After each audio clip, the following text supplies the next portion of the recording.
And we are continuing to monitor the conditions outside. And, you know, I was complaining about our summer temperatures. Right. I still don't love them you here. You don't get to complain right now. No complaints. My hands could use warming up. How about that? Right. What'd you just say? 122 degrees in Yeah. Australia? Well, you know, they're down under and they've got the opposite, right? They are down under. I was reading something on ABC about how they had a record of 122 in parts of the area. And I thought, wow. Yeah. See, it feels like 122 in the summer here, so no complaints from you. That's what it feels like. Yeah. You know, and when we get there, we'll look back at this time, we kind of missed this. I would say the grass is always greener on the other side, but I can't see my grass right now. So. That's a good point. Well played. Yeah. Very well played. And looking outside right now, not a bad view. Yeah, you can't see the grass a little bit, but I agree with that. Temperatures already rising across the board today. I think we'll do some pretty good melting out there. And yes, we see the sun, some spots we're seeing some high cloud cover, but it is not all that bad. Temperatures are rising faster than what they did yesterday. Great news there. We just lost that camera. Let's go to right now, downtown, 35 degrees. So yesterday at this time we were about 29.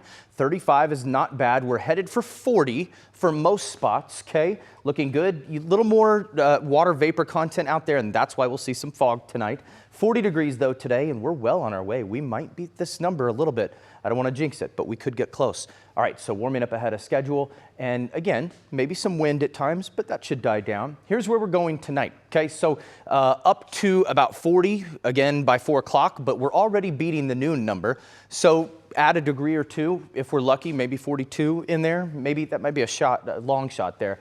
But then dropping down by 6 o'clock. Once we hit sundown, we'll start to kind of drop. And then I think we'll be below freezing by 10 o'clock. So as you watch the 10 o'clock news tonight, we'll see what this number is. But I think once we hit that freezing mark, anything at that point left over, any of the leftover liquid that has melted also on the roads, got to watch out for that. So when you're driving, yes, in general, you're aiming away from the snow that's kind of on the sides of the freeways or the roads. But now those clear spots, again, could be slick in the morning. So you got to watch for both early tomorrow morning. Down to 27 by 4 a.m. and I have a wind chill of 20. So yes, still extremely cold, just not the cold we saw, down to 0. Can you believe wind chills of -5 to -10? How about that? All right, so something else tonight that you may not have heard of, and I don't blame you if you haven't. Tonight by 9 or 10 o'clock, again, I think this model might be a little bit early, but we're going to see some freezing fog. Okay, so as this moves towards midnight to 3 a.m., models kind of show this drifting south from our northern counties, so a little more as those temperatures drop faster, and then we'll see our central counties visibility's way down here by 7, 8 o'clock. The unfortunate thing with fog is it's typically coinciding with when you have your lowest temperature, which is usually 6, 7 a.m. in the morning. That's why morning rush hours are very impacted by fog.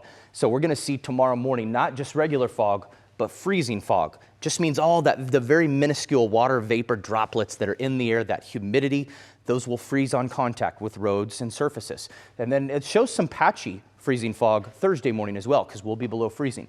Take it easy out there, okay? Temperatures and road conditions, all in all, we're coming up from where we started this morning, 40 this afternoon. Caution, but improving.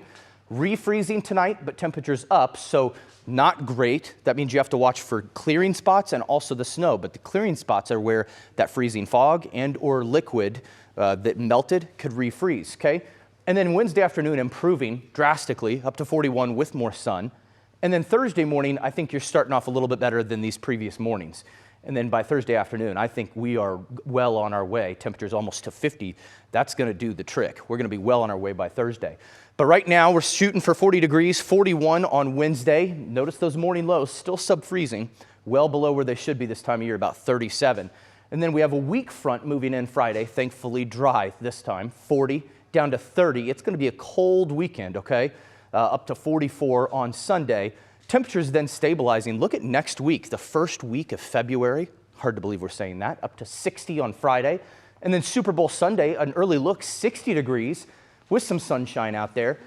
Good news is in the next 14 days, we don't have any rain chances for you. So finally a break. If you're done with this winter weather, you want to see the sun, certainly feels like we're on our way to that. Just watch out for those slick spots. Again, Erica, it isn't just the spots where the snow is and you clear that. It's those spots that are cleared and might refreeze. Absolutely. And those spots, like you said, they don't look like it. There could be black ice over a seemingly clear blacktop on one of the highways or interstates. So just be mindful of that as you travel overnight, especially into tomorrow morning. That's the big thing.